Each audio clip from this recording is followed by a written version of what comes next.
What's going on, everybody? It's your boy Pay, and welcome back to another Final Fantasy VII Evercrisis video. Alright guys, real quick before we jump into the actual topic of the video today, I want to just direct you guys to this screen here. Nightlight 9 has actually done a interview with me for about an hour. We had a blast doing it. It's raw, it's unedited, it's all about getting to know me as a person and getting to know Knight along the way. And it is one of the best interviews I've ever had. So if you have the time and you want to have a good listen about your boy and get to know me on a personal level that you've never known me before, highly suggest this interview. I will go and put it inside my description. You guys can go check out Knight. Also support his channel. He does amazing content. He's also interviewed Tix, who's one of the best players in the game, as well as Al, who also is one of the best players in the game. So check it out. Amazing content. And Knight, I just want to thank you for that. So with that out of the way, guys, I want to talk about the actual event that's going on. So we're going to jump in here and do a free-to-play guide on the Hell House Hunt. And that is going to be the EX2 version of this fight, and explain to you guys what the best methods are to get it done. So EX1 has been complete, EX2. So I'm going to show you guys my build, my setup, how you should approach this, and the best way to get this finished, okay? So first off, note that there is no sigil in this fight. That's a refreshing thing to see. So that means unless you're using sigils as a stat stick for materia, you can completely remove them and put in everything you need to get this boss done, and that is ridiculously amount of fire and ice damage, and that's what you're going to be aiming for. So this is the team I'm going to go in with, 184k as my free-to-play account. So I'll show you guys the setup and how you want to, again, approach this, and it makes life a lot easier if you do it this way, okay? So one of two things to note. First off, if you have the breaches, add the breaches. So the breaches being ice and fire. You guys can see here my Aerith here is working with both a Fyra and a Blizzard, or Blizzera, with a fire breach attached to her, and she has the fairy tail and the chocobo staff. Now chocobo staff is kind of useless here. It's just a stat stick for her, because everything this opponent does is going to be physical attack related. Her sub weapons are Power Soul, Wiser Staff, and the Solid Bazooka, which puts her at the ridiculous 8.357 KHP, 1.478 magic attack. This can be, of course, raised, and this can be lowered. You don't need that much HP. And then 1.568 heal. Moving over to Cloud. Now Cloud here is going to be the main DPS, with Sephiroth, of course, joining in the fray. Here you want to use Hellfire, and if you don't have Hellfire, use Radiant Plume. It doesn't matter. Both work really well here. Again, using my 5-star materia strictly as a stat stick. You guys can see here it has a lot of physical attack and HP, so Cloud will be wearing this. Using Zidane's sword and the Murasame to push physical attack as much as I can. Having a level 2 only, or level 2 materia Fire Blow only, and then, of course, a level 3 Blizzera Blow. And then my sub-equipment is Motor Drive, Bald Eagle, and brand new Amaranth's Claws, pushing at 6.8k HP, 2.8k physical attack, and then the rest doesn't really matter for Cloud. And then lastly, my main DPS here for Ice, and that's going to be Sephiroth, who's going to be using Edged Wings as his main DPS, Kuja's sword as his I guess his main weapon, just for the stat purposes of getting 2.5k magic attack. Here you can remove this. I had this on here by accident. You don't need an ice weapon if you already have, or an ice materia if you already have Edge Wings. It takes care of that for you. It's a magic ice attack, so that takes care of one problem. But you can put in Ice Breach to help you with a little bit more of the ice damage. Putting a Fyra, and then again, just putting a stat stick of some sort. Doesn't really matter. We can go ahead and just put in really anything that is magic attack related, or if you want to give him a little bit more survivability, a little more HP, because Sephiroth here is lacking quite a bit of that HP, unfortunately. So let's actually switch this over to HP and give him a little bit more love on that department, because quite honestly, the man is absolutely needing it. Let's see what we have here for HP purposes. Let's see. Let's give him this. Sure, we'll give him a fire. Again, he has a double fire. Maybe we can do a little bit more here.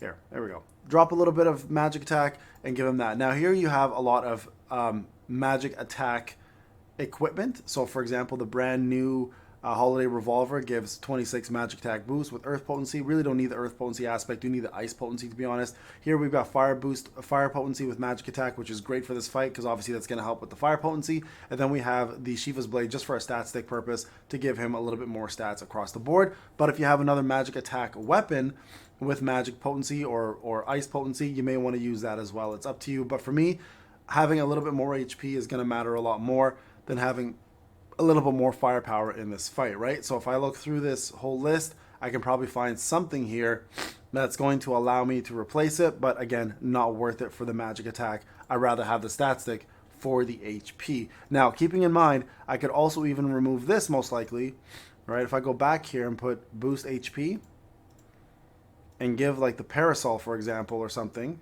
right? And this will boost everything as well. So I could do that too. So this is probably the smartest move. So if you want to put the parasol on, you can do that. Give yourself a little bit more magic attack. Give yourself a little bit more HP. I was just more experimenting with the brand new weapon. So that's probably your best bet, hitting at 191.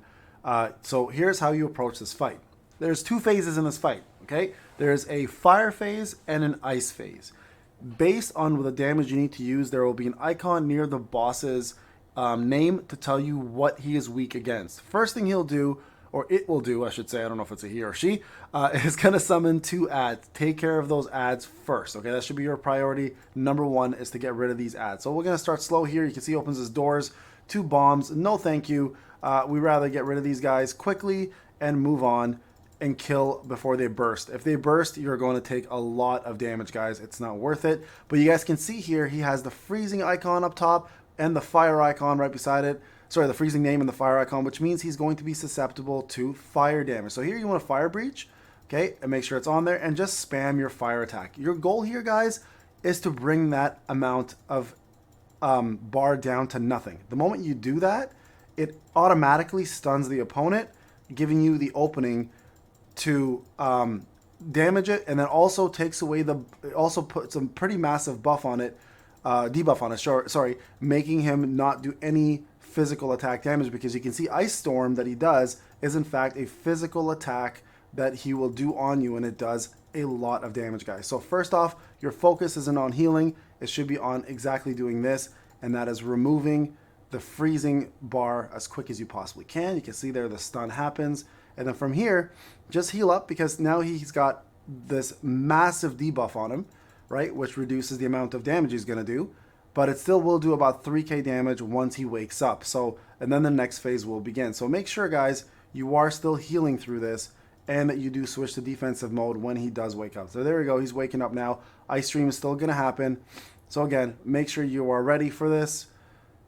And now the Ice Stream, which normally would do 8k with the bar there, only does 3k damage, okay? So very important to remember that. Now the next phase is going to be the opposite effect. He's going to go into the ice mode effect, okay? So you're going to save your Diamond Dust here specifically for this phase. And you're going to throw in an Ice Breach just ahead of time to give yourself a little more damage. You can see here now he's got Scorching and he's got the ice icon. So your goal is to, in fact, just do this. Now he's going to do Greater Toy Bomb. Go ahead and cast Diamond Dust in between this. It'll make him recast it. Diamond Dust will do a massive amount of damage on there and probably reduce that bar to almost nothing. There you guys go. And reduce his HP pretty substantially. And then from here, it's a matter of just doing one more hit to get that debuff again. And then you're ready to go with more damage again. Okay, so you guys can see Thermal Exhaust is happening, stalled. And there you guys go. This is a good time to go ahead and do Fire Breach. Cast your Hellfire, use it, use Healing Winds, just add a little bit more damage, and then you guys can go ahead and free DPS this part as much as you want. Now the next phase, he goes into a countdown. Now the countdown is going to push him to do the fire phase again, but a lot quicker this time. So your goal is to out DPS that phase or save the ATB to lower that as much as you possibly can. Okay, so we're going to show you in a second what's going to happen here. So we'll go ahead and do some damage here. Okay, go ahead and Fire Breach. Again, you see the chair launcher. This is one of the coolest bosses, honestly. It's such a cool boss to have from Remake. So there's another chair launch right there. I mean, not doing enough damage really to matter at the moment, but you can see that Jetstream is coming up. So again, got the massive debuff on him. Go ahead and block, and then get ready to do your healing, and then get ready for the countdown. Okay, so the countdown is important to note. That part's what really matters. So saving some ATB is going to matter. Building up your bars again is going to matter here, especially for your summons. They will do a massive amount of damage to that bar when it's ready. But you guys can see here the beginning countdown happens. So here it's up to you. Go ahead and just do as much damage as you can. 3, you're going to see 2, 1 very soon. And again, build up your limits, guys. It's going to matter a lot. There's 2. Here with Aerith, don't worry about healing, okay? So this healing won't even matter at this point. It's just important to make sure you have your summons ready. Okay, there we go. So summons are up. You're going to want to hope, it's going to be the Scorching One, there it is. Go ahead and do Diamond Dust. And this should either kill the opponent or reduce the bar next to nothing and then cause that same debuff to happen. In this case, we killed him. Okay, so there you guys go. Very straightforward. As long as you can keep track of all the phases, don't get intimidated by the AoE, and complete using your summons, especially if you have Whiteout, Diamond Dust, or Radiant Plume, or Hellfire. The fight itself is pretty easy for EX2. Get yourself your icon and your blue crystals, and you move on from there. All right, guys, this is Payne. Hope you enjoyed the video. I'll talk to you guys in the next one. Take care.